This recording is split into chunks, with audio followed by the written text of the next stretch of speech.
Alright, so a few of the ladies of my scroll saw group was asking about sanders, and I've purchased from this company a couple times. I don't own a mouse sander, and they were talking about mouse sanders, so I figured I would do a unboxing and a test and see if it's good for, my group.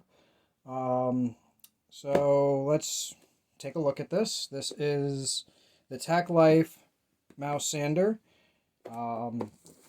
I'll get this open. As you can see, I basically just received it, so I have no idea what it's going to look like and how well it's going to work, but it's got pretty good reviews.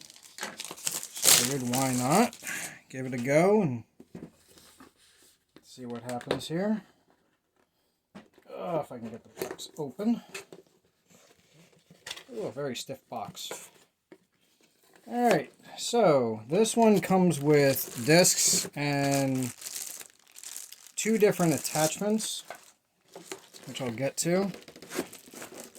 It's also what perked my interest. Alright, so that's it for the box. Put the box away. Alrighty, in here we have, well, here's the back dust collection.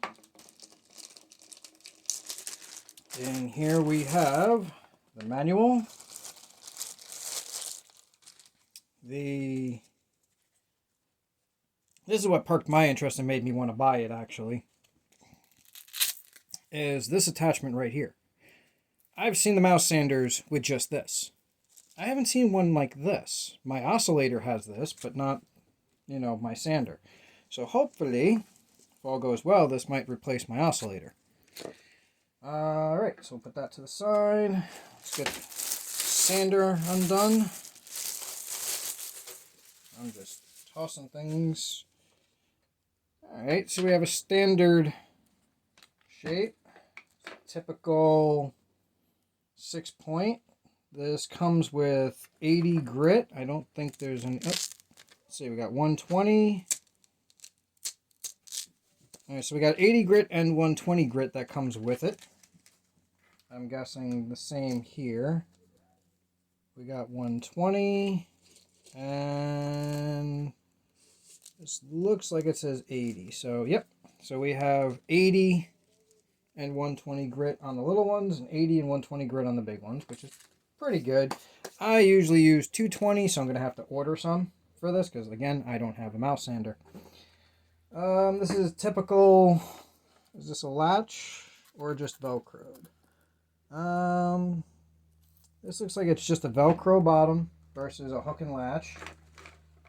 So it's still going to hold very well and be easy to replace. Slap it on. We're good to go. You have your on and off switch up here. Okay. Which is pretty easy to get to. It does actually feel a little bulky in my hand, but it's not too bad. For a mouse sander, I would expect it to be a little more lower profile, but all the weight's on top, so that's actually kind of good because that means you get an even pressure all the way around. Without looking at the manual, I presume we can slide this on there, like so. How I'm going to get that off, I don't know. But there's your backer. There's the full size. This is roughly at full length about a little under 10 inches long. Which isn't too bad. But again, all the weight is here, so everything's going to stay centered. So that's pretty good. As for the attachments, I'm actually using a manual for once. I usually just wing it. In fact, I'm going to wing it. I presume these two pins will release this. Or not. Okay, let's see. Manual. Check.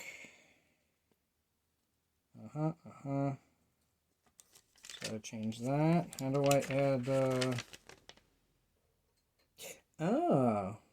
installing the finger sander plate. Align the whole... Okay. So, this little piggy goes right there. That's interesting. I mean, it holds pretty well. I mean, you're really not going to be putting a lot of pressure on that type of piece, but that's actually pretty cool. I can see myself getting into the small areas, sanding around. So that's pretty neat. Yeah, so that's the basics here of how this works. I'll give it a little bit more of a test during the week, and I can update as I go. So, because obviously I don't have power to plug it in to see how loud it is, or, oh, it adjusts. Look at that. Okay, so that's what these pins do. See, again, helps to read the manual, right? So you come over here, push the pins, and you can turn it sideways. That way you can get into small crevices this way. Not too bad. Alrighty, so that's the Tacklife Mouse sander, and if you have any questions below, hopefully I can answer them. And until then, alrighty, enjoy.